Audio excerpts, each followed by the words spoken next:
las necesidades. Y señalábamos, ¿cierto?, de que de aquí en adelante ustedes van a tener que hacer el esfuerzo.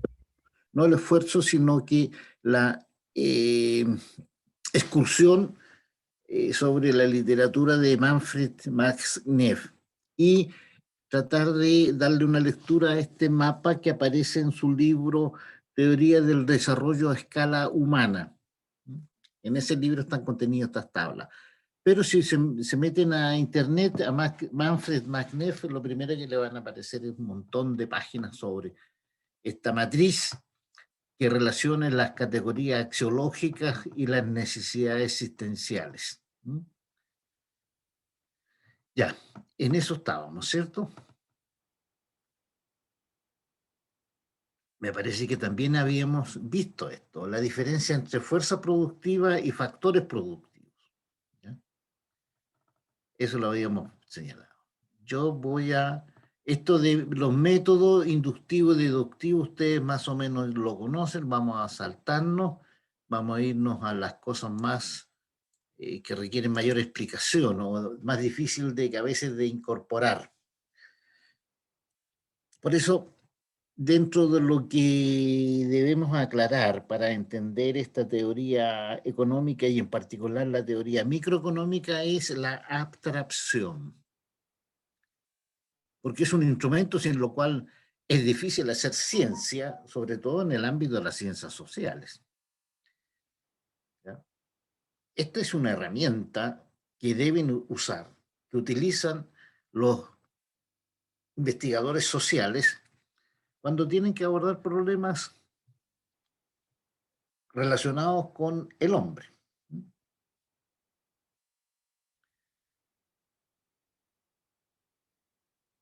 Yo procedo a ignorar, a dejar de lado las cosas que no son importantes y me quedo con lo más general, pero que me representa el objeto. Por ejemplo, una figura de una mujer, una figura de hombre y una figura a la derecha de personas, ¿cierto? Aquí no hay en las personas no veo hombres, ni mujeres, ni adultos, ni jóvenes. Veo personas. ¿Ya? Los rasgos individuales de cada uno de ellos quedaron fuera, no los considero. Este proceso de abstracción para poder es la forma de focalizar el objeto de estudio. En la literatura, esto se conoce y se refleja con el famoso ceteris paribus, que significa que o en igualdad de condiciones o que todo lo demás no se considera. Yo presto atención a una variable en exclusiva, el resto no me interesa. Por ejemplo, cuando nosotros definimos la ecuación, la función de demanda, decimos que el precio de X está en función de la cantidad del bien, por ejemplo, ¿cierto? Una forma que podemos decir. Sí, o al revés, que la cantidad está en función del precio, una forma de decirlo. Pero eso es cuando yo quiero prestar atención exclusivamente a los precios, porque las necesidades, los precios de otra mercancía, el entorno, las otras variables que también influyen, yo las dejé al margen. Hago un ceteris paribus. Es decir, considero una o dos variables y todo lo demás constante. Porque lo que yo quiero es estudiar la influencia de esa variable sobre lo que estoy estudiando. Entonces, por lo general, siempre en las ciencias sociales y en economía y en micro, el ceteris paribus hay que utilizarlo muy, porque si no, no lo vamos a entender, ¿cierto? Y eso es lo que va a ser variable. Y el resto lo consideramos como constante. Entonces, el ceteris paribus significa todo lo demás en igualdad de condiciones, todo lo demás permanece constante y yo presto atención solamente a lo más importante. En la abstracción científica hay que tener cuidado porque la abstracción tiene dos direcciones. Uno puede utilizarla en el sentido lo, de ir de lo general a lo particular o de lo particular a lo general, ¿cierto? Por ejemplo, si yo parto de personas, tengo que decir que dentro de las personas están los hombres y las mujeres, y dentro de los hombres está Jaime, Juan, José, ¿cierto? Ahí iría en un movimiento hacia lo concreto. Y al revés, si parto los, de María, Marta, Mónica, que son mujeres y se conviven con los hombres y que ambos son personas, entonces voy de lo concreto a lo abstracto. ¿Ya? Eh, Ese movimiento es importante tenerlo también claro porque se puede mirar. Por ejemplo, seguramente ustedes ya hicieron la tarea de buscar el sí y u, ¿cierto? Ahí uno puede ir desde el producto al grupo, la división, hasta lo más grande. Y hay 4, 5, 6, 7 dígitos que se puede jugar. 7 eslabones en productos. Y eso sería ahí uno puede definir cómo aplica esto, ¿cierto? ¿Me voy a los productos específicos o me voy a las agrupaciones mayores? Hay paso de lo concreto a lo abstracto.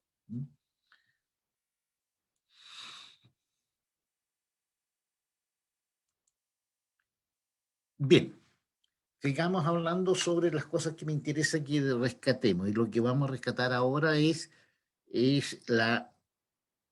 el concepto de ley y principio. ¿Qué es lo que es una ley en ciencias sociales? En general,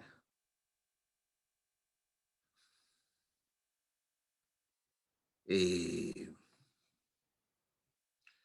la ley, ¿cierto? Eh, Refleja lo fundamental, lo esencial de todas las relaciones, ya sea en el pensamiento, en la naturaleza, en la sociedad. Ahora, tenemos que tener cuidado con esta palabrita ley y cuando la utilizamos, tener, saber hacer la distinción de qué ley estamos hablando.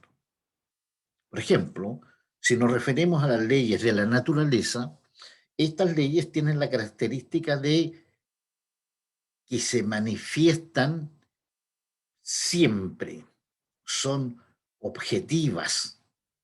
La voluntad de los hombres no tiene nada que ver. Me guste o no me guste, la ley de la gravedad va a funcionar. ¿De acuerdo? La ley de gravedad es el mejor ejemplo para explicar las leyes de la naturaleza. Se van a cumplir sí o sí. Para cualquier objeto que yo coloque en el espacio, esta ley va a funcionar y el objeto va a caer. En segundo lugar están las leyes jurídicas. Bueno, la ley jurídica, ¿a qué se refiere? Bueno, se dice es un acto normativo. Una ley jurídica simplemente es un acuerdo entre nosotros, entre las personas, por motivo, bueno, de lo constitucional, de lo penal, de lo comercial, etcétera. Y como son leyes que nosotros imponemos, si no nos gustan, podemos cambiarlas. Ahora, indudablemente que la inercia en la sociedad es una fuerza muy potente, ¿eh? Eh, pero la idea es que cuesta cambiarla, pero si son leyes jurídicas y no nos gustan, podemos simplemente cambiarla, porque es un acuerdo entre nosotros por motivo cierto de lo civil, de lo comercial, de lo penal, de lo constitucional.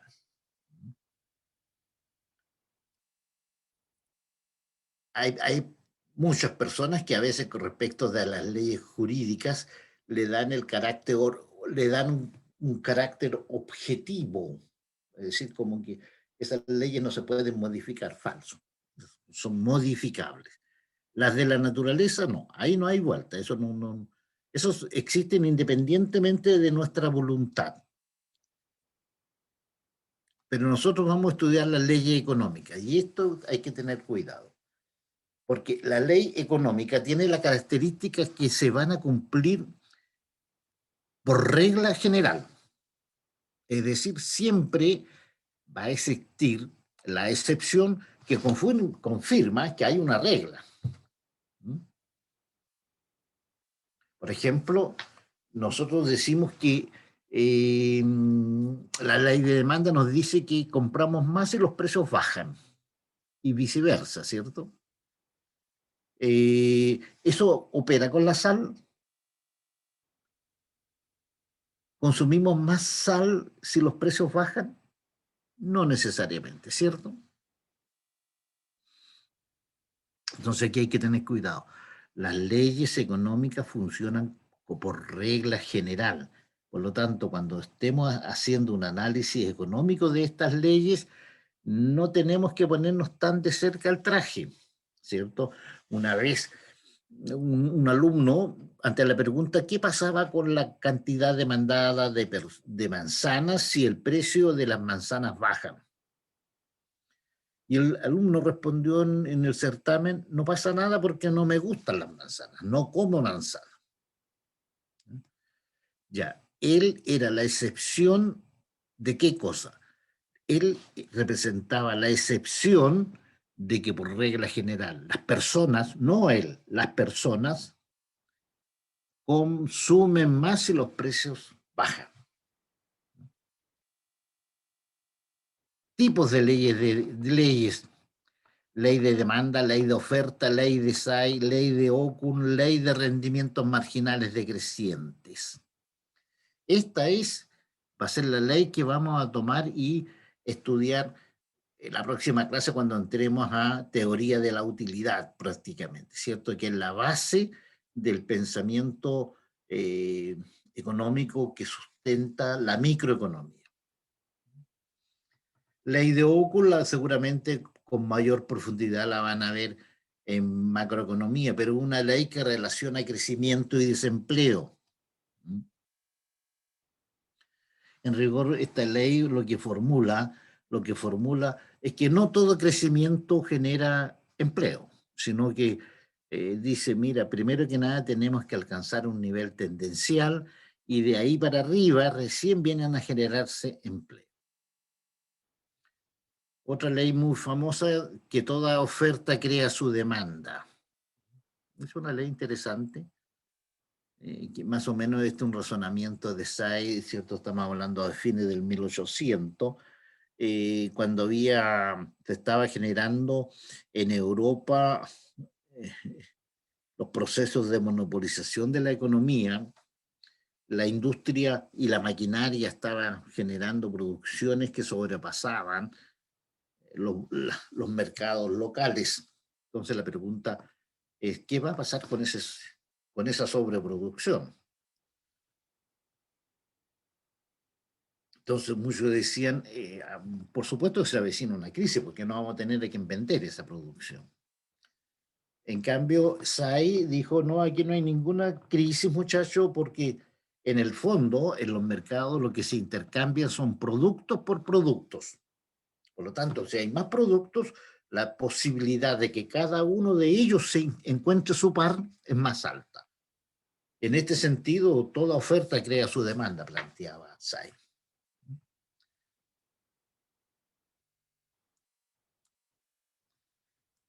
Avancemos. Me interesa, con relación a las leyes, también existen lo que se denomina principios. Es algo muy parecido a las leyes, pero tienen una connotación distinta. Aquí un montón de ejemplos de principios. Por ejemplo, los individuos responden a incentivo. El comercio puede mejorar el bienestar del mundo. Es un principio. Nosotros sabemos, ¿cierto?, de que en el comercio se genera fortuna y en el comercio se generan fracasos también. ¿Mm? Pero estas son declaraciones de tipo, algo así como declaraciones valóricas. ¿Mm? Declaraciones valóricas.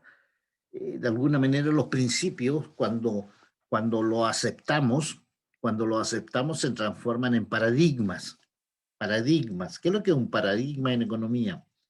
Miren, es algo, un paradigma es algo que lo aceptamos todos nosotros, lo aceptamos, lo respetamos y le damos el carácter de fuerza de ley. Para estos paradigmas, hay una corriente del pensamiento económico que lo estudia y es su categoría fundamental. Es el institucionalismo de Veblen. En esta corriente de pensamiento institucionalista, la categoría fundamental son los institutos. Eso es lo que estudian. Cuando se le pregunta a ellos qué son los institutos, bueno, son los paradigmas, responden. Todo aquello que lo aceptamos todos nosotros, lo respetamos y le damos el carácter de fuerza de ley, sin serlo. Sin serlo. Ejemplo. Bueno, en primer lugar, dicen ellos, aclaremos que hay institutos que son los institutos, por así decirlo, con, con personalidad jurídica. O sea, todas las organizaciones que existen en la sociedad, si quieren existir, tienen que tener personalidad jurídica. Y es por eso que los clubes deportivos, los centros de madres, las escuelas, las universidades, todos los organismos que conocemos tienen personalidad jurídica. Existen frente a la ley. Esos son institutos, ¿ya? Claro, pero esos son los institutos en los cuales el hombre se desenvuelve. Pero hay otros institutos, por ejemplo, los institutos económicos. Por ejemplo, el dinero. Si nosotros vemos y vamos con un billete de, eh, ¿cierto? De papel, que son muy bonitos, hay que reconocer que son bonitos los dineros, y vamos a cualquier comercio, lo aceptan, ¿sí o no? Pero en rigor ese dinero no es más que papel con tinta de color, ¿sí o no? Eso es. Pero si yo le doy a una persona un billete de 10.000 pesos, suponiendo que es legal, ¿cierto? Lo va a aceptar y nadie va a cuestionar que representa 10.000 pesos. Es un instituto. El dinero es un instituto por excelencia. Es un papel impreso de colores y todos aceptamos que vale lo que dice la nominación. Las categorías económicas, el interés. ¿Dónde está la ley que hay que cobrar un interés por prestar dinero? ¿Existe? ¿La conocen ustedes o no? No, no existe la ley. Pero hoy día, si yo voy a pedir dinero, llevo casi impreso que me van a cobrar un interés. Y eso no siempre ha sido así. Seguramente ustedes ya sabrán que en la Edad Media profunda no se cobraba intereses. Y era casi un pecado. Hoy día lo incorporamos y el que quiere dinero prestado tiene que pagar interés, ¿cierto? Pero también están los otros institutos, los, por ejemplo, los volantines y las empanadas. En septiembre, ¿quién no ha elevado un volantín?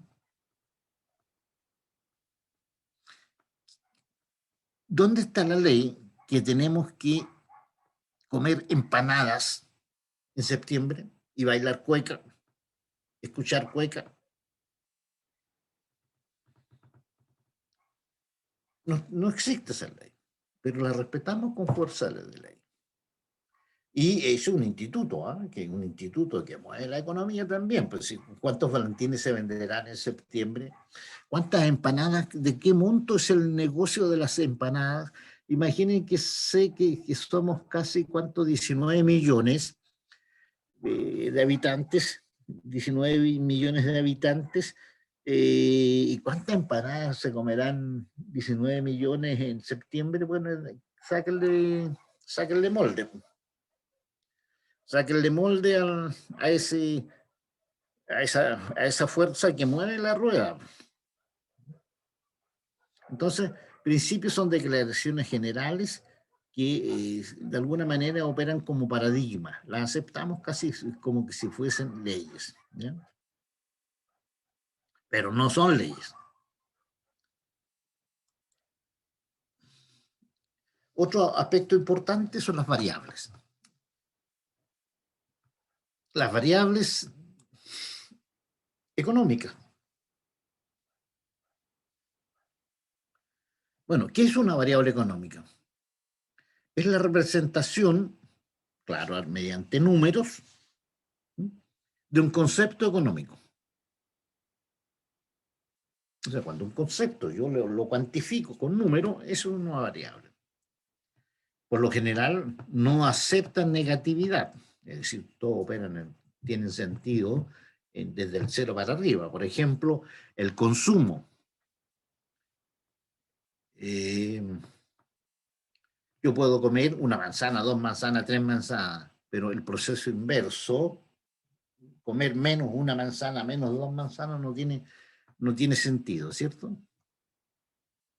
Ahora, estas variables tenemos que tener cuidado, particularmente los ingenieros comerciales, porque aquí, y esto es lo que yo quiero aclarar, de aquí en adelante tenemos que nosotros ser capaces de distinguir con absoluta claridad cuatro tipos de variables que existen en la realidad y saber qué representan, cuándo utilizarlas y qué debemos hacer con ellas. Vamos a distinguir variables de flujo, de stock, nominales y reales. ¿Ya? Variables de flujo, de stock, variables nominales y reales. Empecemos por la variable de stock. Miren, cuando funciona una empresa, en la empresa se lleva registro diario de todo lo que se gasta, de todo lo que se produce, ¿cierto? Se lleva un registro diario, bueno, de cuántas personas llegaron a trabajar, a qué hora entraron y a qué hora se van. ¿Sí o no? Sí. ¿Cuántos bienes, cuántos insumos llegaron a la empresa? ¿Cuántos se gastaron? ¿Cuántos productos se generaron? Cuando eso se hace, en el momento en que se hace, a ese dato, a esa variable, se le denomina variable de stock. Es decir, es una variable que nace porque se miden las cosas, porque nacen, al nacer. Por ejemplo, la producción diaria es una variable de stock. Las variables de stock sirven porque nacen, nada más, pero no, en rigor no sirven para nada, porque nosotros como ingenieros comerciales van a tener que ustedes pensar no en términos de stock, sino que en términos de flujo. Las variables de flujo son precisamente las variables de stock que yo las observo, pero expresadas en términos de tasas de cambio por unidad de tiempo. ¿Ya? En otras palabras, tengo que expresarla en términos de porcentaje. Por ejemplo, veamos aquí, donde tengo un dato. Aquí. Miren la imagen que les presente. Entonces tengo los meses y para cada uno de los meses de estos meses del año 2007, yo, aduanas hizo un documento donde señaló que en el mes de enero esa en negrilla era la cifra en dólares que se exportaron hacia el resto del mundo.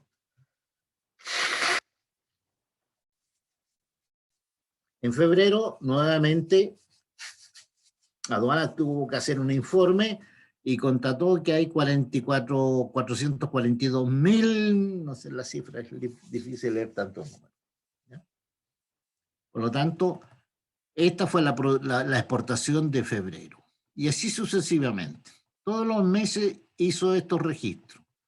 Estas son variables de stock. Nacieron el día que aduana hizo el cálculo y publicó oficialmente el volumen de exportaciones mensuales. ¿Qué hacemos con esta variable de stock? Nosotros, para poder utilizarla, lo que nos va a interesar de las variables económicas es esto que tengo a la derecha. Aquí a la derecha yo calculé cuál fue la tasa la que cambió, la tasa porcentual de cambio entre estas cifras. Febrero respecto a enero, marzo respecto de febrero, así sucesivamente. Entonces, calculo que era 0,25, menos 16, menos 0,6, menos 23. Esta sería una variable de flujo. Me está midiendo la intensidad del cambio, no la magnitud. La de stock de alguna manera refleja el monto en el momento en que se midió. Las producciones diarias, mensuales, anuales. ¿Ya? A mí me interesa este tipo de información, la variable de flujo, porque con la variable de flujo yo voy a observar esto. ¿Ven este gráfico? Este gráfico de aquí. En este gráfico, ¿cierto? Que es donde tengo la variable, el de la izquierda, donde tengo las variables de flujo expresadas, yo puedo llegar a la conclusión siguiente. Uno, miren, la variable que eran las exportaciones caen, suben, caen, vuelven a subir, caen, suben, bajan, caen, suben. Y eso es una regularidad para todas las variables económicas. Tienen un comportamiento cíclico, no son constantes. En economía todo es cíclico. Sube, baja, que viene dado por la dinámica de nuestro quehacer. Pues, o sea, en la noche son muy pocas las producciones que son continuas. La gran mayoría de las producciones y de la actividad de los hombres se realiza en el día. Por lo tanto, en el día crece y en la noche disminuye la producción. Entonces, este comportamiento, esta figura que me refleja la variable de flujo, me enseña al mismo tiempo que las variables económicas tienen un carácter cíclico. ¿Ya? Es decir, que hoy día, bueno, caiga el precio de un bien o que la producción disminuya, yo digo, pues si eso ocurre por una naturaleza cíclica, va a ocurrir periódicamente. Va a caer, pero va a volver a subir, vuelve a caer, vuelve a subir, vuelve a caer, vuelve a subir. Entonces, lo que nosotros tenemos que prestar atención es algo que yo lo represento aquí con esta imagen de la derecha. ¿Cierto? Presten atención ustedes la línea azul, ¿cierto? Esto es el PIB, la producción, Producto Interno Bruto del país desde el 98 al 2008. Fíjense el PIB, sube, baja, sube, baja, sube, baja, sube, baja, sube, baja. Entonces,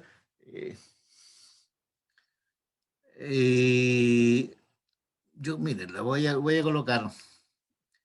Entonces, lo interesante aquí es, debemos preocuparnos porque hay una caída del producto. Miren esa caída. ¿Ven dónde coloqué el círculo? Donde coloqué el círculo, la línea azul está en caída. Chuta, está cayendo la producción. Entonces, yo les digo, sí, cae porque los procesos de manera natural en la economía son cíclicos, así como sube, baja. Incluso esta caída no debe preocuparme, porque esa caída ocurre ¿en qué momento? En que la línea roja, ven, que la línea de tendencia, la línea tendencial, va al alza.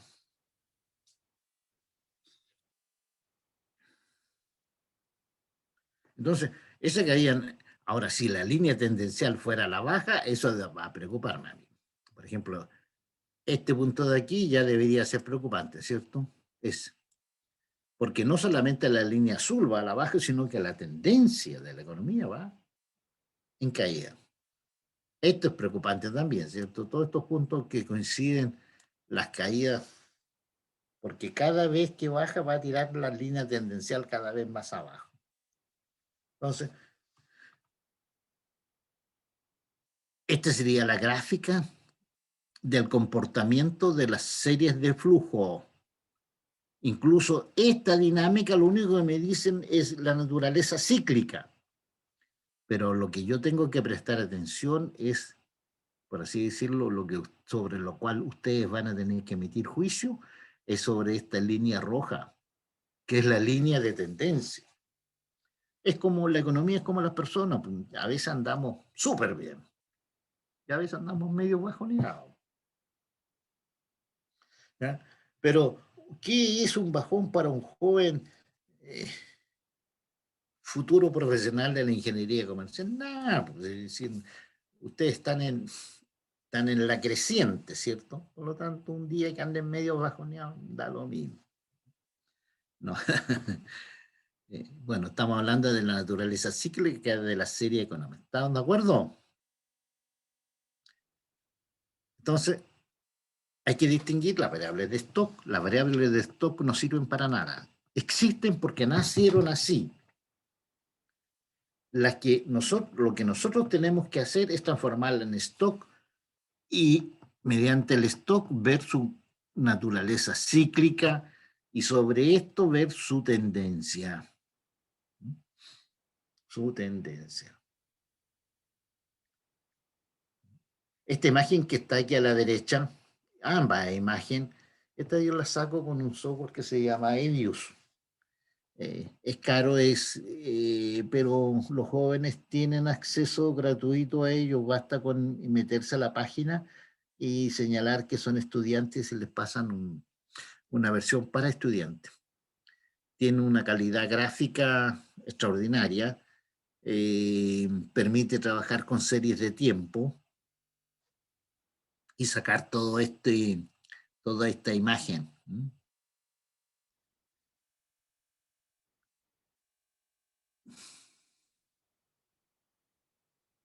Toda esta imagen.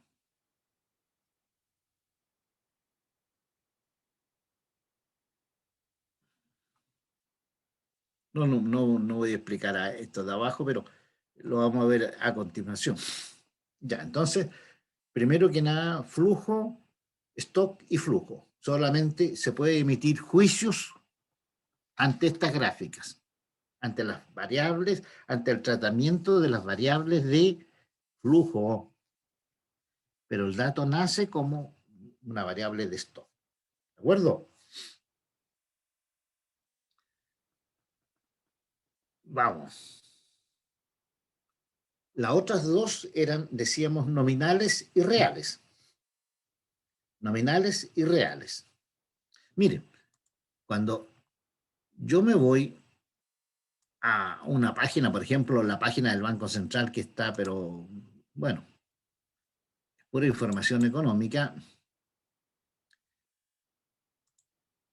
Veamos aquí.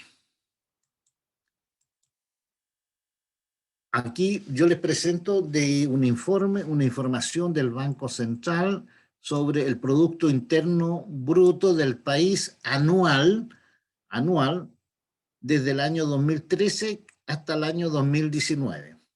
Abajo de esto lo saqué hace un poquitos días, del año 13 al año 20. un poco para ver esto, para ver qué pasó el último año.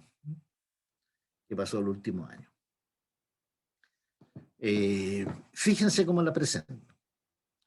Dice, el PIB a precios corrientes, el segundo ítem, el PIB a precios del año anterior encadenado, eso se llama el PIB real de base móvil. Es decir, el primero se llama, el Banco Central le denomina a precios corrientes. Los libros para esto se le denominan nominales. El primero, nominales. El segundo, real. Entre paréntesis, anoten si tienen un papelito ahí que real tiene dos dimensiones posibles. Dos dimensiones posibles. Real de base fija y real de base encadenada. Chile, para las variables macroeconómicas, las variables, las que sigue el Banco Central, la utiliza con base móvil, porque en rigor,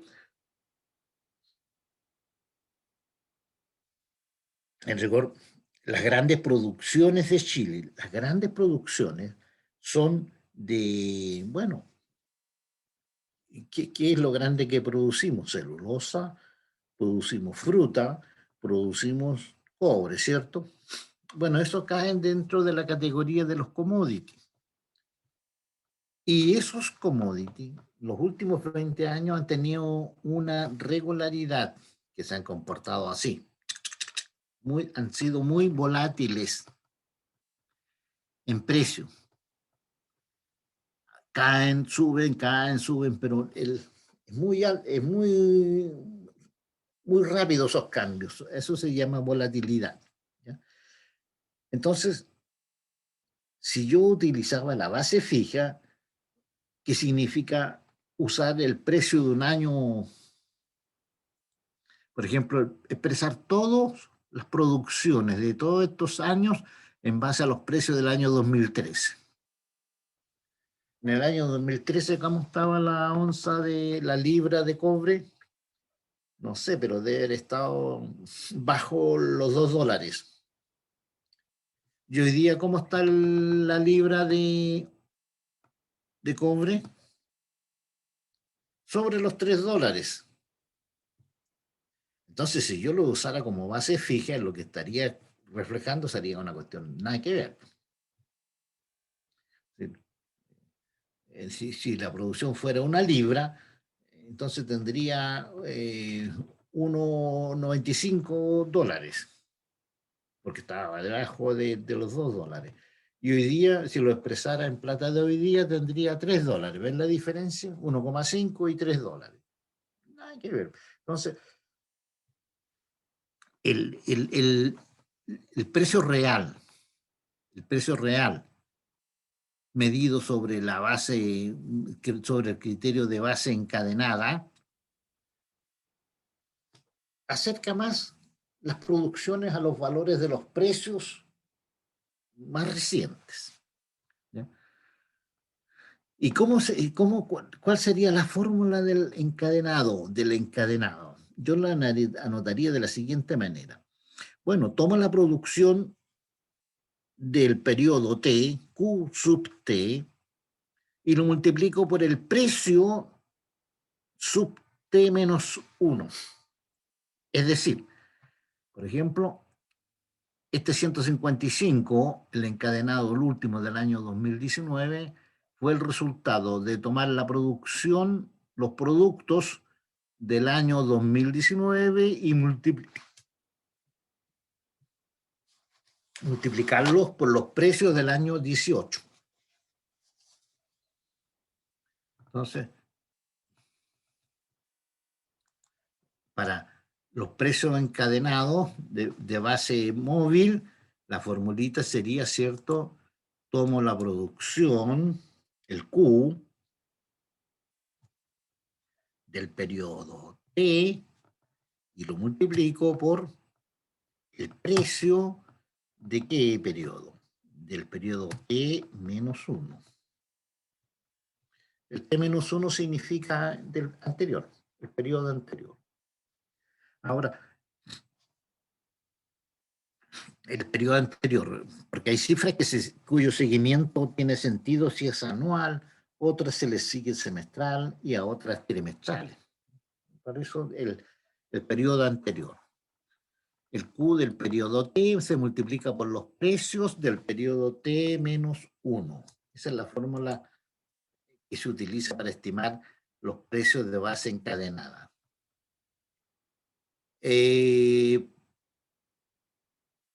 Vamos ligerito a ver el método de base móvil. Pero unas palabritas adicionales permítanme para esta metodología de precios reales de base encadenada.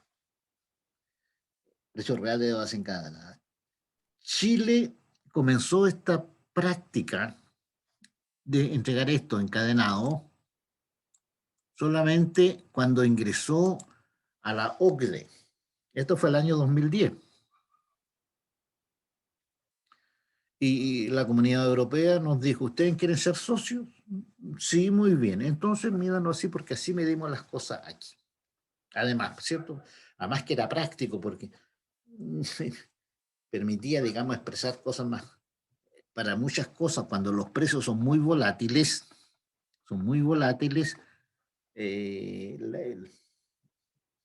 la base fija no sirve. Hay que hacerlo en base móvil, es más real. Ok. ¿Preguntas sobre esto? ¿Alguna preguntilla? Entonces decíamos, hay cifras que son nominales y reales. En la lógica del Banco Central, nominales es sinónimo de corrientes, de precios corrientes. Reales, en la lógica del Banco Central, es precios del año anterior encadenado. ¿Ya? Eso se llama en estadística real de base móvil. Real de base móvil. Y la tercera interesante cosa que tienen que, conversémosla un segundo, aunque sea, y la misma serie real, pero la entrega desestacionalizada. Prácticamente todas las producciones tienen una componente de estacionalidad, ¿cierto? La pesquería, prácticamente todas las especies que se capturan tienen su periodo de veda, es decir, son estacionales. La mayoría de las producciones está el día y la noche, entonces tiene una componente estacional, pues en la noche no pasa nada, en el día se trabaja. Son pocas las producciones que tienen un carácter continuo, hay que trabajarlas día y noche sin parar. Pero aún así, digamos, ¿la agricultura tiene estacionalidad? Sí, ¿cierto? En abril, ¿qué pasa en la agricultura? Pasa muy poco, porque ya se cosechó toda la producción del periodo anterior. Y ahí viene el invierno, y después recién a la salida del invierno comienza nuevamente con mucho ahínco la actividad agrícola. Entonces, interesante es expresar las series de tiempo, ¿cierto? En el periodo, en el tiempo, pero donde quitémosle la componente estacional. Porque la componente estacional nos dice, mira, ¿cuál es el problema de la componente estacional? De que la producción, si yo la producción de una empresa, por ejemplo, de una fábrica de calzado, Entonces, si yo la mirara por hora, la producción, miren lo que ocurriría. Entre el día estoy aquí y en la noche estoy acá. En el día aquí y en la noche acá. ¿Sí o no? Si le reflejara si yo quisiera prestar atención, ¿qué pasa en las horas del día con la producción de calzado. Entonces, no, esta serie así engañosa, ¿no? O eh, si a esta serie yo le calculara, ¿cierto? Ese es el primer problema que tiene la estacionalidad. Es, entonces, si yo quiero obviar este problema, por ejemplo, entonces voy a tener que transformar esto en real, perdón, en flujo, y si la transformo en flujo, ¿qué tengo? Bueno, me resultaría una imagen de este tipo, ¿cierto? Bueno, cuando yo quiero a esta serie de tiempo quitarles, por así decirlo, estos pics, ¿ya? Cuando lo que yo quiero es quitarle los pics, que son productos, bueno, porque, hubo una manifestación y el comercio en la avenida Bernardo Higgins en Santiago no vendió nada, porque se cerró. Entonces, esta caída aquí no es una caída económica, digamos, es una pérdida, claro, es una pérdida, pero no es parte de la dinámica constante, fue porque simplemente eh, los habitantes se tomaron la calle para hacer una demostración de carácter público, ¿no? O esta subida extraordinaria, no, porque este fue una fiesta y por lo tanto todos gastaron toda la plata que tenían. Entonces, yo quiero sacar estos pics de anormalidad, cuando quiero cortarle esos pics, yo genero esta serie desestacionalizada. La forma más básica para realizar esta desestacionalización es tomándole el logaritmo a la serie, pero eso lo van a estudiar ustedes en estadística y en econometría. Si yo a una serie de flujo la expreso en términos logarítmicos, lo que estoy haciendo es cortándole los pics arriba y cortándole los pics abajo. Eso es lo que hace. El método es re complejo. Si hay una cosa difícil de generar este proceso de desestacionalización. Pero el Banco Central presenta sus cifras en tres formatos: precio corriente, precio encadenado y desestacionalizado. Ok. Esto con relación a las variables macroeconómicas, a las grandes cifras del país, porque hay otra serie de... aquí, fíjense, el Banco Central cuando calcula lo entrega a precios nominales y reales, ¿cierto? Nominales la primera y la segunda reales. En la jerga central son corriente y encadenado. Pero para otros bienes, por ejemplo, los bienes de la canasta del IPC, los bienes de la canasta del IPC, a la canasta del IPC se le hace un seguimiento mensual, ¿cierto? Nos interesa qué pasa con los precios durante el año. Eso es lo que nos interesa. Entonces, para hacer esa medición, qué pasa con los precios durante un periodo, digamos, de tiempo corto, lo que se hace, es irse por por el método de reales de base fija. Reales de base fija. Para explicar estos de reales de base fija, voy a tomar datos que no son los más apropiados, pero eh, permiten explicar lo que queremos decir. Base fija significa, yo voy a tomar, por así decirlo, los precios de distintos periodos y voy a expresarlo en función de lo que ocurría en aquel año que nosotros vamos a tomar como base. En este caso, digamos, la base la define, en este caso, para estos precios de la canasta del IPC, la base la define el propio INE, Instituto Nacional de Estadística, y hoy día la base es base 2018, y esto se modifica quinquenalmente, cada 5 años. ¿De acuerdo? voy a expresar estos valores, 61, 77, 84, 80, 85 y 101. Esos son los valores. ¿Qué está pasando con los precios? Si yo miro estos datos, lo que debiera concluir es que los precios están subiendo, ¿sí o no? Si miran las cifras nominales, de 61 pasé a 100, subiendo los precios. Ya, esas son las cifras nominales, pero no puedo llegar a esta conclusión, esto es falso.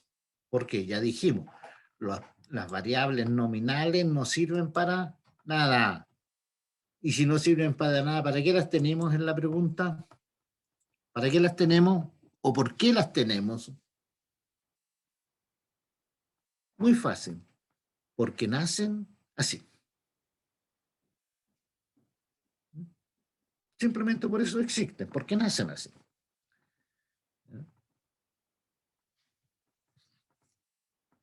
Por ejemplo, los precios de los productos que están en la canasta del IPC, se calcula un promedio de esos precios todos los meses. Existe esa serie nominal. Entonces, estas dos informaciones, precios nominales y el IPC, los publica el Instituto Nacional de Estadística. Con ese antecedente yo voy a utilizar la siguiente fórmula. IPC, año base, partido por IPC, año estimado, y multiplicado por el precio nominal del año estimado. ¿De acuerdo? Por ejemplo, ¿qué me dice? IPC, calculemos el primero. IPC año base, 38,1. IPC del año estimado, 38,1. Y como es dividido, se transforma en 1, multiplicado por 61, total 61. ¿Ya? Ahí esta primera parte coincide, por eso se transforma en 1. El numerador, ¿cierto? Ahí esta parte es el mismo número, por lo tanto se transforma en 1. Después, ¿qué es lo que hago? Voy a calcular el 55. ¿Qué es lo que hago? Tomo IPC año base. ¿Cuál es el IPC año base? 38,8 dividido 53,8 y multiplicado por 77. Total 55,5. Y así sucesivamente. Vamos al último, al 144, al 27,2.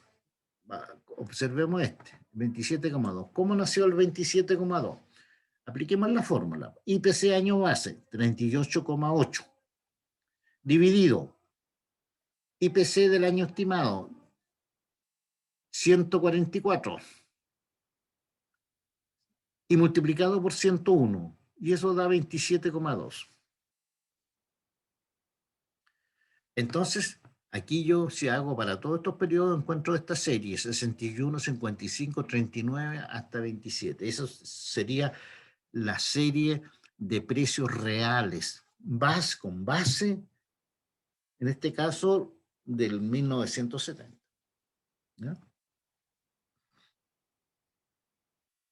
Ahora yo puedo emitir un juicio por los precios nominales. No podía, ¿cierto? ¿Y cuál va a ser el juicio que vamos a emitir ahora? ¿Qué está pasando con los precios del huevo? Pues pensemos que sean los huevos, y efectivamente son los huevos. ¿Qué está pasando con los precios del huevo? Está cayendo.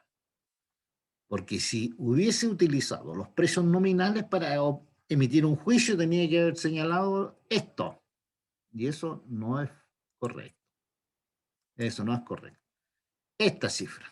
Los reales me permite emitir un juicio, y el juicio es que prácticamente de 60 pasó actualmente a 27 pesos. Ahora, esto se puede hacer. El punto es que aquí hay a ver, no quiero confundir. El año base lo puedo tomar cualquiera, cualquier año base. ¿Ya? Por ejemplo, aquí lo estimé, el primero fue base 1970, después tengo otra serie que la base es 1980.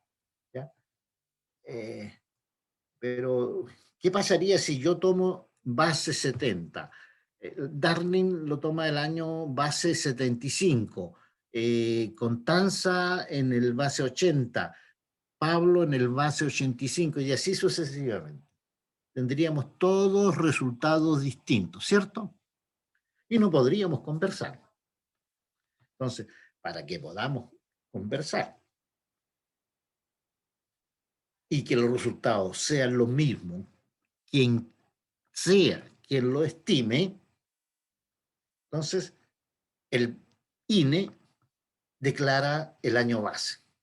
Y el año base va a ser el quinquenal y es el año de ejercicio cuando el INE realiza el levantamiento de la encuesta de consumo familiar del Gran Santiago. La encuesta del consumo familiar del Gran Santiago. Ya vamos a hablar un segundo de esto. Entonces todo lo vamos a medir de acuerdo al año base que defina el INE. Esa es la regla. Y así, quien sea que haga el ejercicio tiene que llegar al mismo resultado. A pesar de que en rigor, cualquiera sea el año base que yo tome, llego a los resultados son idénticos. Fíjense este que está aquí abajo, la tablita. Esta tablita, lo voy a marcar con esto, esta.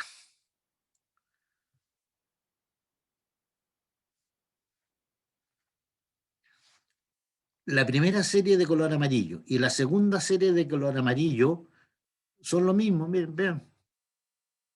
91,1, 0,91, 0,71, 0,72, 0,98, 0,96. Las dos expresan lo mismo.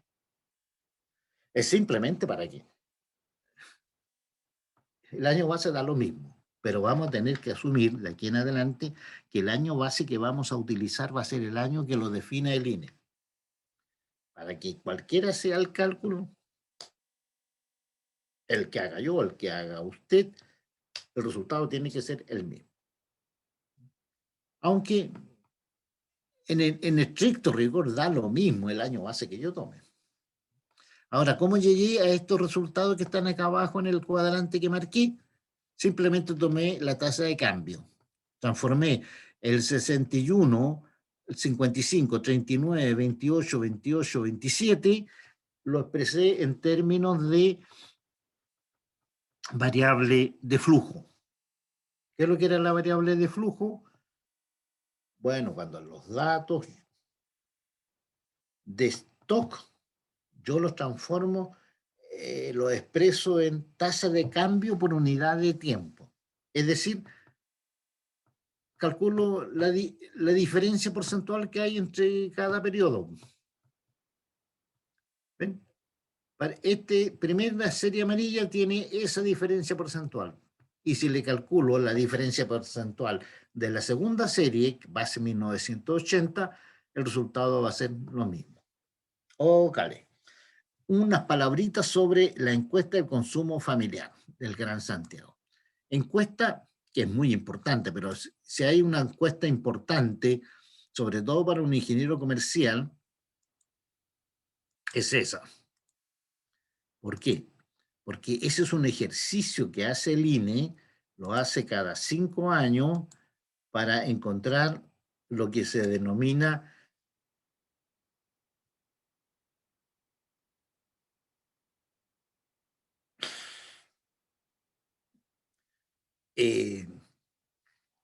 lo hace para calcular el IPC, índice de precios al consumidor. Y para calcular el índice de precio al consumidor, bueno, tengo que mirar qué ha pasado con los productos. En este caso, por ejemplo, el arroz, la harina, cereales, pan, galletas, repostería, masas, pastas, carne de vacuno, y así. Son 300 productos que están en la canasta del IPC. ¿Ya? Si yo me voy al INE y encuentro esta información que se llama la canasta del IPC, este es antiguo porque es del año 18, perdón, del 2008.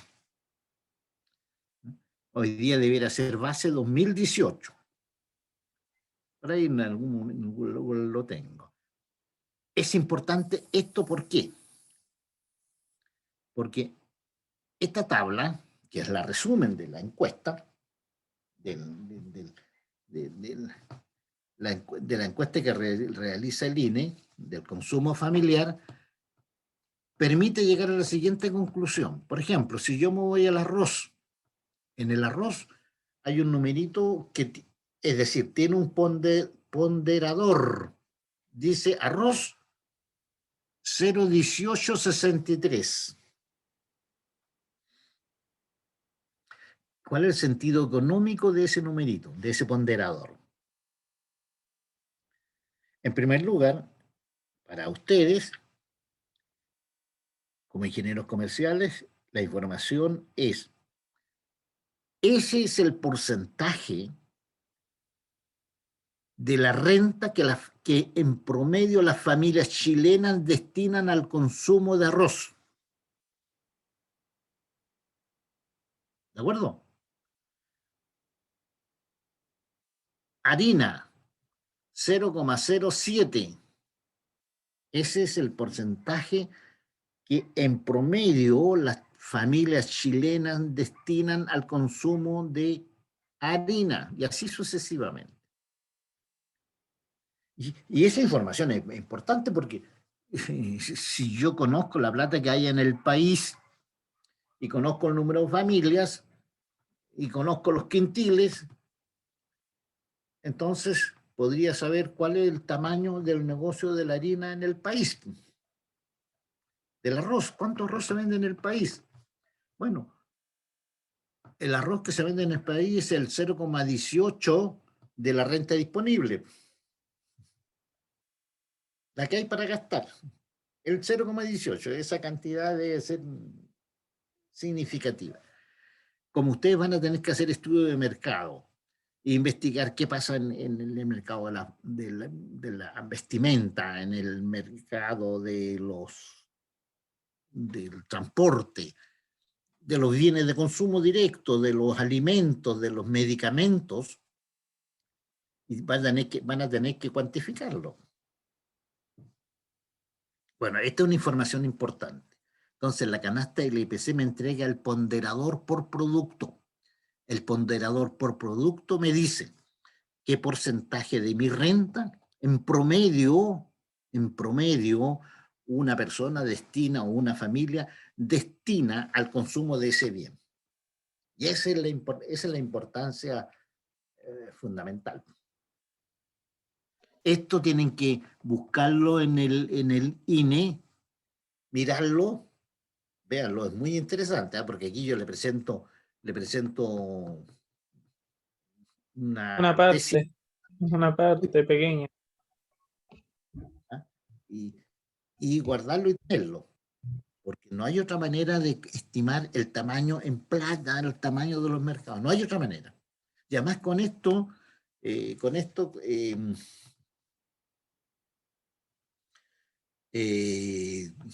nos evitamos el gasto de hacer una encuesta. Claro, porque yo quiero montar un negocio de harina en la provincia de Biobío. Que entre paréntesis, hace mucho, como 20 años atrás, en una ocasión nos llamaron unos empresarios a quien los asesoráramos. Entonces, nos colocaron el siguiente problema. Mira, mandamos a hacer una encuesta, un trabajo que demoraron 1 año y medio, y porque queríamos saber el tamaño del mercado de la harina en Biobío. Entonces, y no estaban seguros si los resultados eran o no eran. Entonces llegamos ahí y bueno, denos los resultados que tienen. Mira, se estima en tantos miles de millones. Espérese un momentito. tomamos una calculadora rapidísimo y en un minuto le dijimos, mira, esa cifra tiene una distorsión aproximadamente de 10% de lo que debiera ser.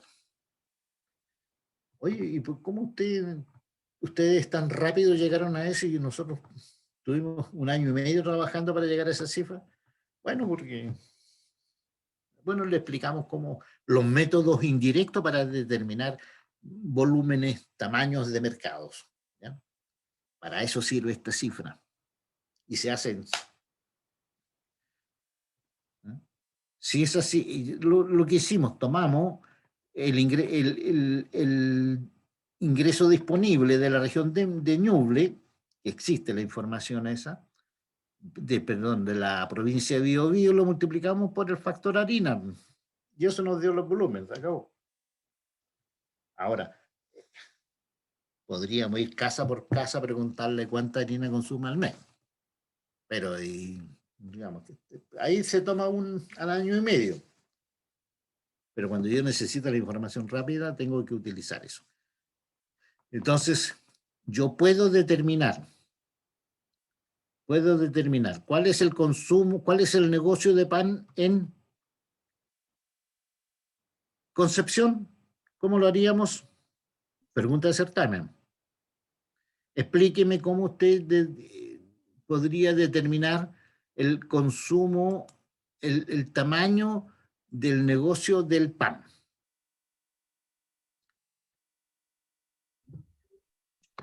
Jóvenes, ¿está todo bien? Porque aquí algo me pasó a mí y se me desaparecieron Dejo de ustedes. compartir. Dejé de compartir. Eso fue.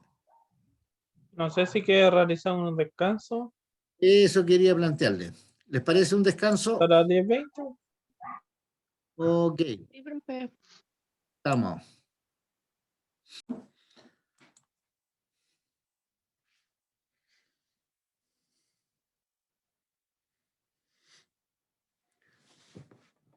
Continuamos. Unas pocas palabras sobre modelos. Modelos, lo que quiero transmitirle es algo. Profe, Sí. ¿y cuál es la respuesta a la pregunta que hizo antes de la pausa? A ver, recuérdame, se me fue. Algo de cómo se podía sacar el IPC Ah, aquí en Concepción, algo así. ya, esa. Bueno, tienen, por ejemplo, si yo les colocara la siguiente tarea, tienen 10 minutos para definir el tamaño del negocio del pan, el tamaño en millones de pesos del negocio del pan en Concepción. ¿Cómo lo haríamos? No tengo un mes ni un año para hacer una encuesta a todos los hogares, ni a todos los productores. Entonces, tomo el ponderador de la canasta del IPC y lo multiplico por la cantidad de dinero disponible que hay en Concepción. ¿De dónde saco esa información de dinero disponible? En el INE existe una encuesta que se llama ESI, encuesta suplementaria de ingresos. Y en esa encuesta suplementaria de ingresos sale hasta por comunas, cuánta riqueza hay por quintiles y por oficios. ¿Ya? ¿Cuántos son las remuneraciones promedios, por ejemplo? Los ingresos que hay en la... Entonces multiplico la cantidad de Profesor, dinero. ¿me permite compartir un momento? Estoy compartiendo, ¿no? Sí, es que para mostrar esa encuesta, para que la vean por lo menos. Pero ¿la tienes a la mano, no? Sí, Ya. A ver, adelante. a ver. No sé si observan la página No se ve nada todavía. o están observando en la presentación del profesor. Darling. Es que tiene que dejar de compartir, profesor, parece. Ya, entonces, ahí sí. Ahora se ve una página. A ver, nominada por población real, población PA, nominada real. Había una parte que decía,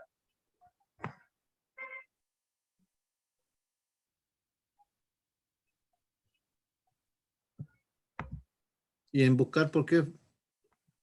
aquí está, por No. ciudad.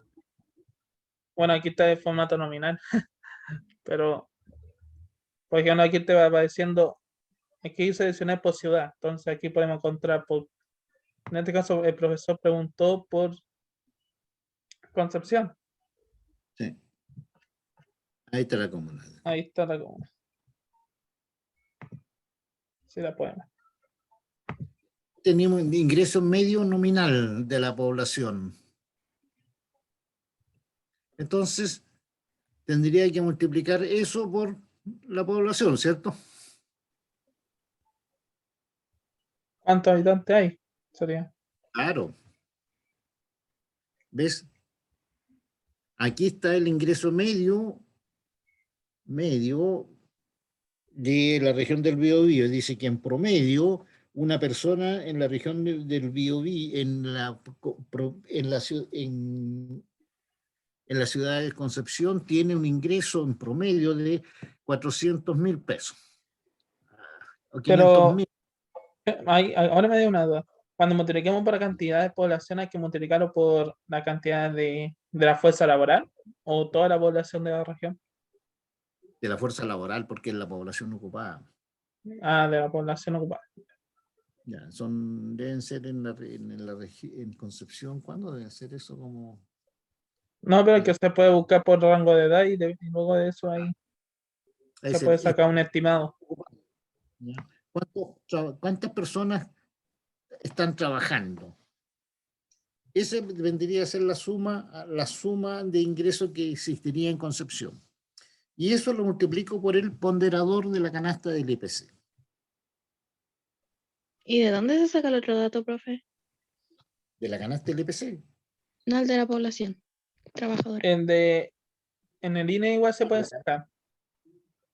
Como tal. En el INE está la encuesta nacional de empleo, la EN. Encuesta nacional de empleo. Y la encuesta nacional de empleo, bueno, son 20 páginas que se entregan ya sea a nivel país o a nivel por región. Entonces yo me voy al INE regional y miro la información de empleo y me dice, bueno, cuántas damas, cuántos jóvenes, cuántos profesionales trabajan, cuántos están cesantes, etcétera, etcétera. Está toda la información aquí, región del Biobío, aquí está por regiones, ¿cierto? Sí, pero aquí está por trimestre móvil. Ah, ya, habría que sacar el promedio país, el promedio anual. Mm.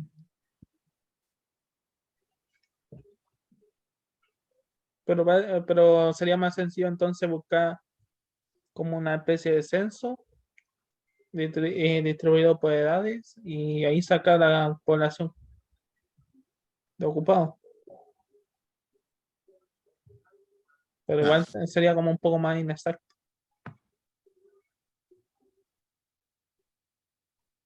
A mí me interesa, me gusta mucho esta información aquí, ocupado por tipo de actividad. ¿Dónde dice esto? Sí, más abajo. Ahí la tercera. Ese dice No, tramo etario. no, ocupado según rama de actividad. Ah, aquí está. Esa es información. Nosotros tenemos el observatorio laboral, ¿cierto? Y ahí en ese observatorio laboral, uno de los aspectos que nos interesa seguir es qué está pasando con las distintas actividades. Y ahí se va bien. Ahí están las actividades que uno quiere observar. Como les digo, si uno se va al INE regional, toda esta misma información aparece, pero solamente para la región. Por lo tanto, es alcanzable la información. Bueno, este link está disponible en su página de Moodle. si la quieren visitar. Y ahí buscar algunos datos. Ese sería lo que quería mostrar. Ya. Gracias. Mira, aquí en lo que se refiere a las variables económicas. Ustedes ya saben, ya es cierto, que existe las variables macroeconómicas, las variables más generales. La contabilidad del país, digámoslo, lo lleva el Banco Central. Entonces, por ejemplo, ¿cuánto es el PIB? Por regiones y por actividad. Lo lleva el Banco Central. El INE tiene un arsenal, yo creo que demasiada información estadística. Está la información del IPC, la información de empleo, la información de ingreso. Todas esas variables están en la página del INE. Hay una página también que debe ser muy interesante para ustedes porque contiene toda la información sobre precios. Y eso está... aquí el Pablo se puede acordar. Pablo, ¿cómo se llama la página? La ODEPA. ODEPA. En la ODEPA hay una información sobre precios, pero que es valiosísima. Echen una mirada cuando tengan tiempo para ver qué es lo que hay, porque si lo ven, lo van a utilizar. Bueno, y vamos a seguir hablando más de otros precios. Ahora voy a volver a compartir lo que estábamos viendo para a ver si... entonces, queríamos hablar de modelos. Bueno, sobre modelos, el modelo tiene que ser algo abstracto y sencillo. Cuando un modelo se complejiza, no tiene ninguna posibilidad de tener éxito. Bueno, aquí nos enseñaron en la escuela esta figurita y nos dicen que eso es un átomo. A la derecha yo le digo que eso es una persona, ¿cierto? Una persona contiene cabeza, tronco y extremidades. ¿Ya? Entonces, lo más importante cuando construyen un modelo que tiene que ser sencillo. Hay personas que les gusta hacer complejas las cosas. Hace poco, siempre lo cuento, hace poco, como 3 años, esto fue el año, ¿cuándo fue? El 19 fue. Estábamos invitados en una universidad del sur a exponer un tema que se lo voy a contar a continuación. Entonces habían unos informáticos, un estadístico y un ingeniero comercial, hicieron un trabajo sobre un modelo que explicaba el crecimiento del pasto. Del pasto, bueno, se suponía que era el pasto para la engorda de animales.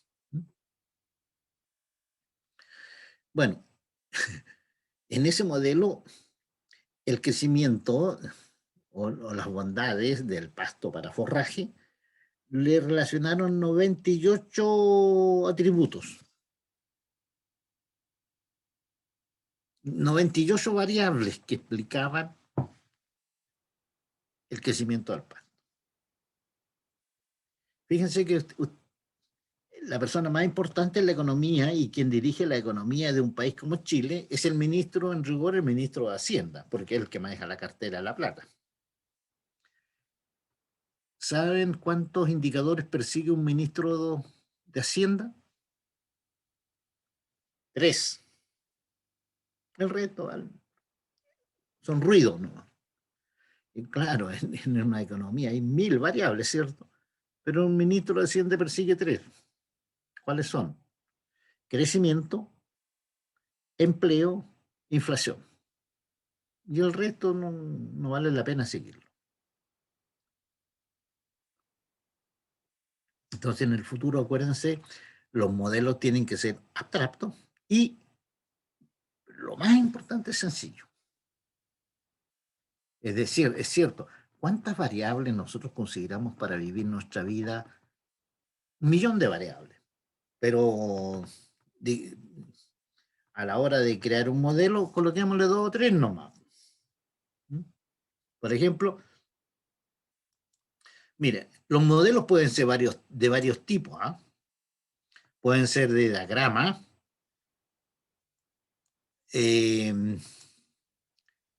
o de ecuaciones en economía, son los dos modelos más utilizados. Los diagramas, veamos los diagramas más comunes, eso lo conocen, ¿cierto? Flujo circular de la renta. Esto es cuando yo quiero explicarle a un ET cómo funciona la economía. Mira, hay familias y empresas. Y se genera este flujo de bienes y flujos monetarios por arriba y por abajo. Y de bienes por arriba y por abajo. Nosotros compramos bienes, a cambio damos dinero, la empresa nos compra a nosotros factores y a cambio nos da ¿qué cosa? Nos da, bueno, intereses, renta, salario. Eso lo conoce. Este flujo lo vieron en microeconomía, introducción a la economía. A lo mejor el que no vieron es el modelo conocido como ISLM.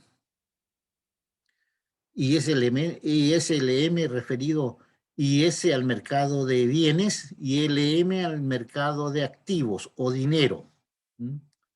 Aquí está el mercado de bienes y aquí está el mercado del dinero. En el mercado del dinero se establece la tasa de interés que activa o frena el mercado de la economía real. Es decir, cuando la tasa de interés es barata, las empresas se endeudan, ¿cierto? Los empresarios toman créditos, construyen fábricas.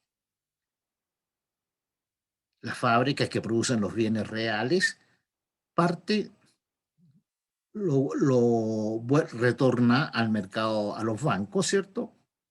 Y el otro lo gastan en bienes. Pero lo interesante de este modelo, que en el mercado de bienes está bajo la tutela de la política monetaria. Perdón, de la política fiscal. El mercado de bienes, la política fiscal. La política fiscal es responsabilidad de los ministerios. La política fiscal es responsabilidad de los ministerios. ¿De acuerdo? En cambio, el mercado de dinero está bajo la tutela de la política monetaria. Y el organismo que tutela la política monetaria se llama Banco Central. ¿De acuerdo? Este es el modelo macroeconómico ISLM. Es el básico para es el modelo que se utiliza para el inicio del estudio de la macroeconomía.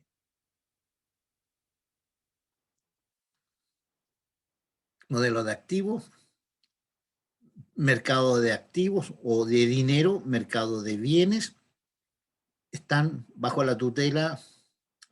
En el mercado de dinero opera la política monetaria, en este otro lado, el rojo, opera la política fiscal, y la política fiscal es responsabilidad de los ministerios y la política monetaria es responsabilidad del Banco Central. Si queremos golpear la puerta, ¿a quién? ¿Ya? Y en este modelo yo siempre hago la siguiente connotación.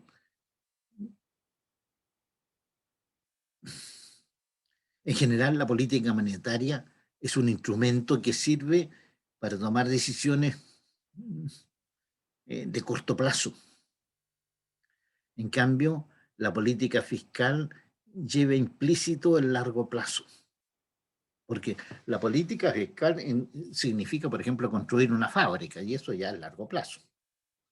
La política monetaria es corregir el valor del dinero, la tasa de interés, y eso se puede hacer en 5 minutos. Se reúne los directivos del Banco Central y deciden cambiar el tipo de interés.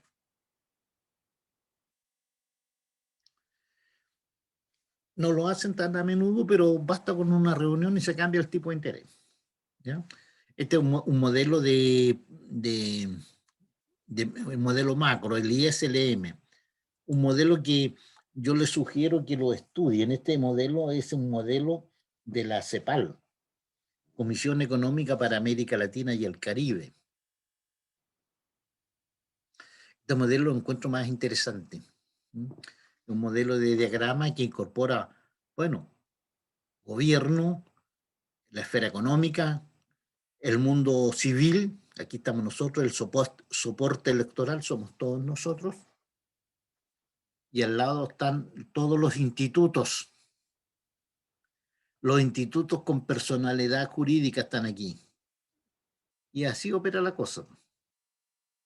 El dinero define políticas de dinero, de crédito, de gasto público, de imposiciones, de controles indirectos y directos sobre las empresas, el sistema de empresas. ¿Qué se espera de este mecanismo?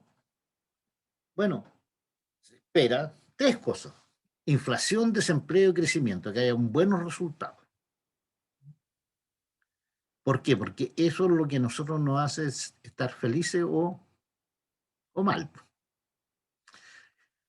Cuando ustedes egresen, ¿qué es lo que quieren? Quieren empleo, ¿cierto? Que salgan y encontrar trabajo. Que haya crecimiento, porque si hay crecimiento, más posibilidad de encontrar buena pega. Y que la inflación no se coma el salario. Entonces, estas 3 cositas, inflación, desempleo y crecimiento, por esa razón, porque esto es lo que impacta al soporte electoral, a la sociedad civil, es que el ministro de Hacienda está preocupado de estas 3 cositas nomás. El resto es por tanto, por cuánto. El resto es va a llegar solo. Si hay crecimiento, vamos a solucionar muchos problemas. Si hay desempleo, no el mundo, la sociedad civil va a estar conforme. Y más aún si no hay inflación. El soporte electoral se ve influenciado por todo la política externa. Hoy día más que nunca el sector externo ejerce una presión, una influencia gravitante sobre todo este sistema de arriba. Actúa sobre la actividad económica, sobre el gobierno, sobre nosotros y sobre la institucionalidad pública, los institutos públicos. Este organismo que está aquí a la derecha, la administración pública, gobierno, esfera política, aquí están las universidades, los centros de estudio, ellos están siempre observándonos nosotros, pero con, ¿cómo se dice? Con el ojo archarqui. Esto, ahí. ¿Qué pasa aquí? Todos estos institutos, todos estos organismos que están en esto, observan este comportamiento de estos lectores. Porque a través de la esfera política, ellos catalizan las necesidades de los electores. Y si la catalizan correctamente, se transforman en el futuro gobierno. La administración pública estudia lo que está pasando. ¿Para qué? Para corregir la política.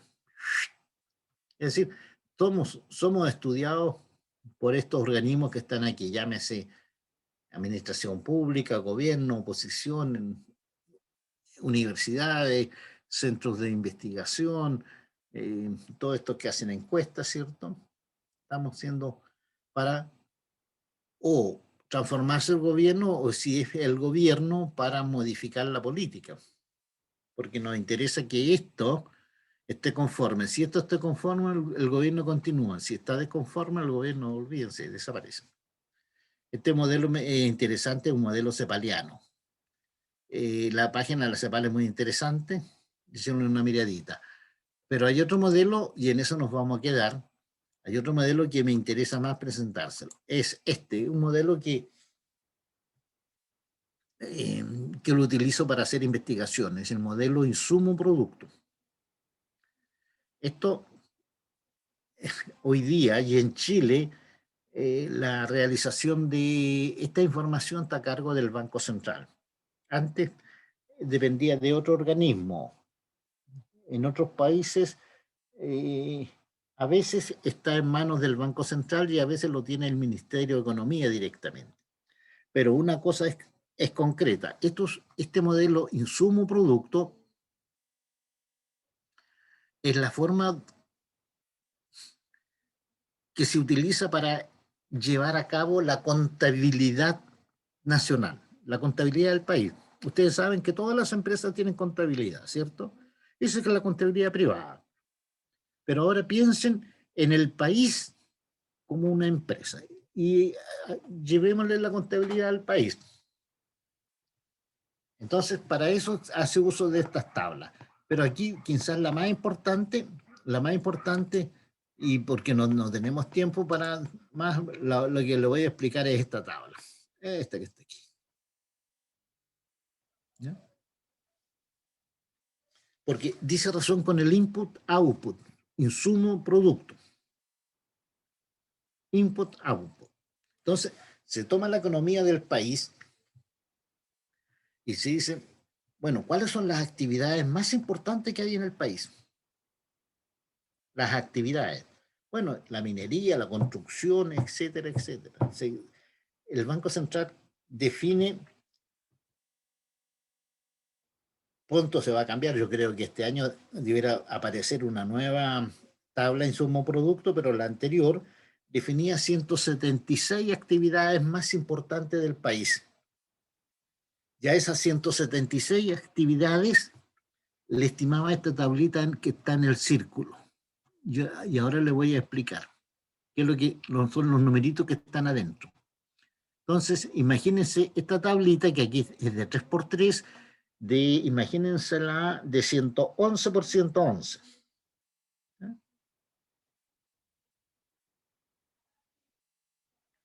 Entonces, a cada empresa, a cada actividad, el Banco Central hace el ejercicio de preguntarle qué es lo que gasta cuando hace su trabajo. Entonces ellos responden, mira, gastamos 10 millones en electricidad. Aquí el Banco Central dice, esta actividad 1 le compró a la empresa eléctrica 10 millones.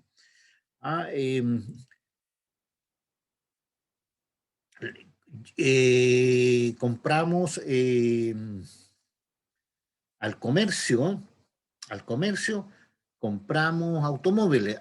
Entonces compramos 20 millones. Entonces yo voy, la actividad 1 le compro al comercio, me voy para abajo y le anoto 20 millones. Entonces, en otras palabras, en términos de columna, lo que registra el Banco Central son los insumos. Prácticamente todas las empresas consumen agua, ¿cierto? Entonces debiera haber un consumo de agua, debiera haber un consumo de electricidad, debiera haber, bueno, todo lo que se demanda. Y es mucho lo que se demanda para producir cualquier cosa. Entonces ahí están los insumos. Cuando yo termino para todas las actividades de hacerle esa consulta, esta tabla se transforma en la siguiente información cuando yo la leo de manera horizontal. Cuando la leo de manera horizontal se transforma es lo que la actividad 1 le vende a las restantes actividades. Entonces, las construyo en forma de columna, pero después terminada, la información que se transforma es en columnas las compras y en filas las ventas. Oferta y demanda. Es el cuadro, pero la oferta y demanda de los bienes que se necesitan para hacer la producción del país.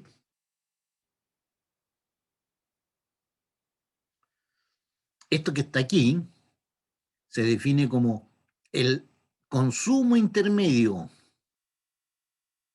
Y estos serían los productos finales.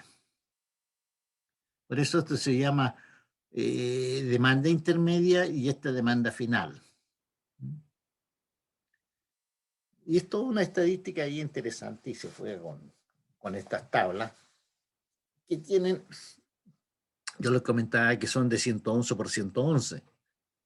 Entonces, y hay que resolver todo esto como sistema de ecuaciones. Entonces, en términos de cálculo, las soluciones que hay que buscarla es trabajar con soluciones de mirarlo como sistemas de ecuaciones lineales. Más o menos ese es el tema. Pero se calcula, ¿cierto? Esto es importante para los ingenieros comerciales. Miren, cuando yo tengo que visitar alguna empresa, antes de ir a la empresa, voy a estas tablas y le echo una miradita a estos valores. Aquí a esta columna y a esta fila. Acá abajo, mira, me dice cuánto pagaron esta columna, estos datos de aquí, lo voy a marcar, a ver. Este dato de aquí es la cantidad de salarios que paga. La segunda, la cantidad de utilidades que genera. Y el resto son impuestos. En rigor eso. Una actividad. ¿Contrata trabajadores? Sí. Ahí está el número cuánto paga. Las empresas no solamente para producir bienes, sino que los bienes para generar utilidades, ¿cierto? Bueno, es el monto de utilidades que genera. Es decir, hay mucha información económica. Y todo esto se encuentra en las páginas del Banco Central en el formato de cuentas nacionales. Dentro de poco tiene que aparecer el último ejercicio que hizo el Banco Central. Esto se hace, antes se hacía cada 10 años, ahora lo están haciendo cada 5 años. Yo creo que ya es hora que aparezca la última versión. Esto es como hacer un censo a las actividades del país. Entonces, es mucho trabajo y es muy caro hacerlo, porque un censo a todas las actividades. Por lo menos la versión anterior, que era la del año 2013, las actividades importantes fueron 176.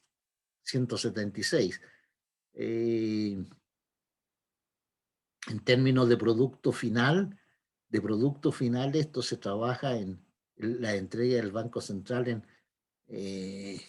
111 por 111 y la más pequeña de una economía de 12 por 12 sectores o 111 sectores.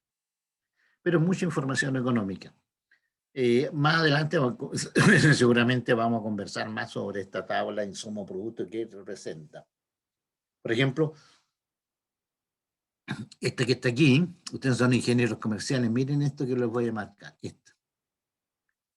Dice consumo de hogares en el país. ¿Cuánto es lo que los hogares chilenos consumen por actividad? ¿Cuánto? El 25, por ejemplo, sería el número 1, coloquémoslo ahí, sería la cantidad de productos agrícolas que consumimos, ¿cierto? La fruta, las verduras, todo eso es producción agrícola.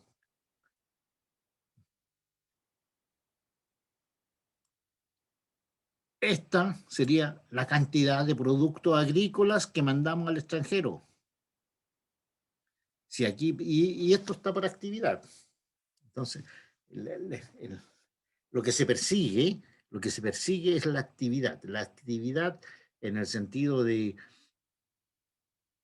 cuánto consume la familia, cuánto consume el gobierno, cuánto capital se genera, la formación bruta de capital aquí, y el de las exportaciones, cuánto se exporta.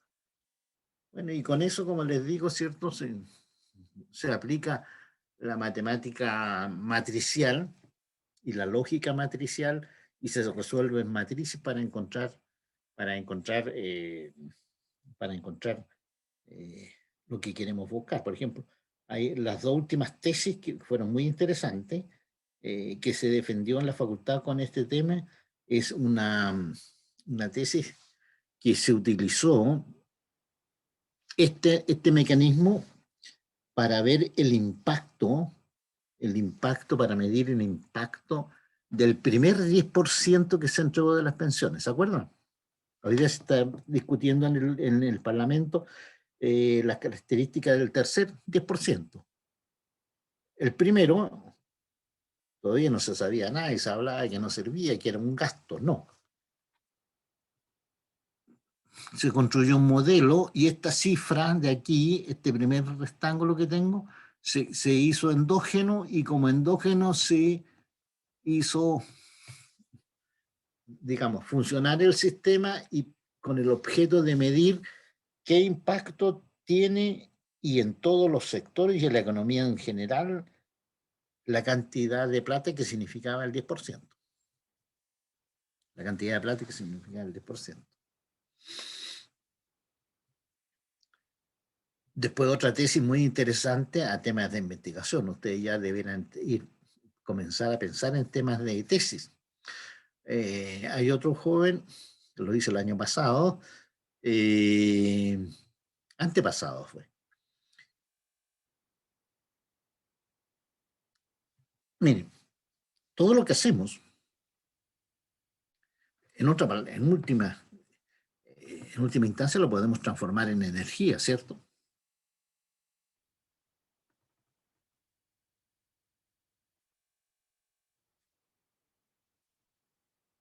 Por lo tanto, se procedió a transformar estos valores que eran cantidad de plata, de consumo de bienes, se transformó, se llevó a un parámetro de energía.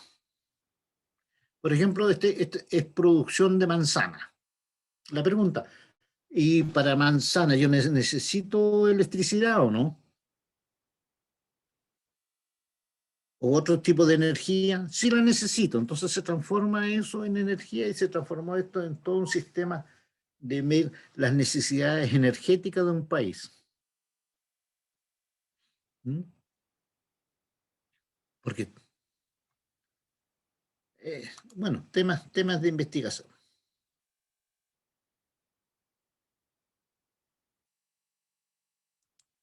Ya, y vamos a terminar con esto. Aquí yo tengo, ¿cierto? ¿Qué cosa? Tengo tres ecuaciones, porque lo que quiero es señalarles de que estas ecuaciones o estas funciones, si bien tendemos a tenerle miedo, no hay que tenerle miedo, porque ya hemos dicho que función, tengo la función de demanda, la función de consumo, la definición, la ecuación de ingresos. Las dos primeras son, la primera es de microeconomía, la macroeconomía van a estudiar en profundidad esta ecuación y esta, ¿ya?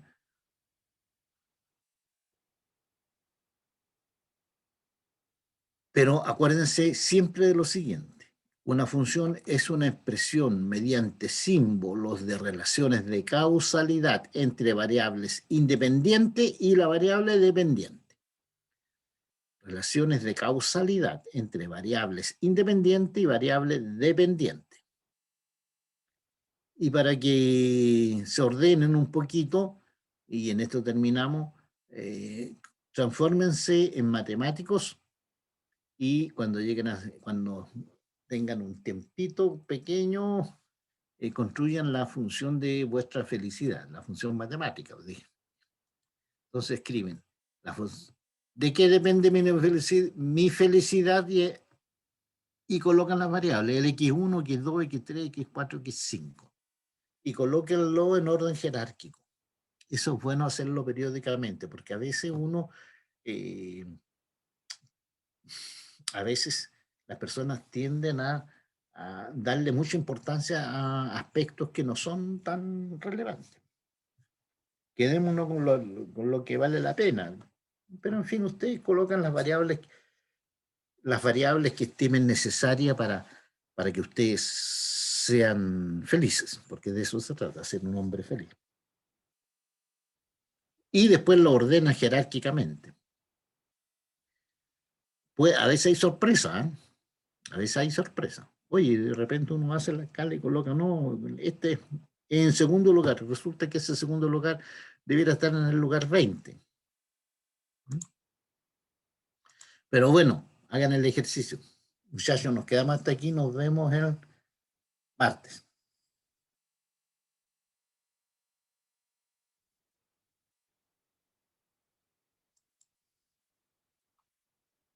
¿Consultas, preguntas?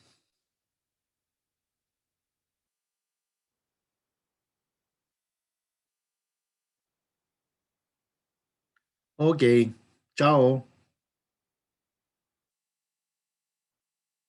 Chao, profe. Nos vemos. Chao, Darlene.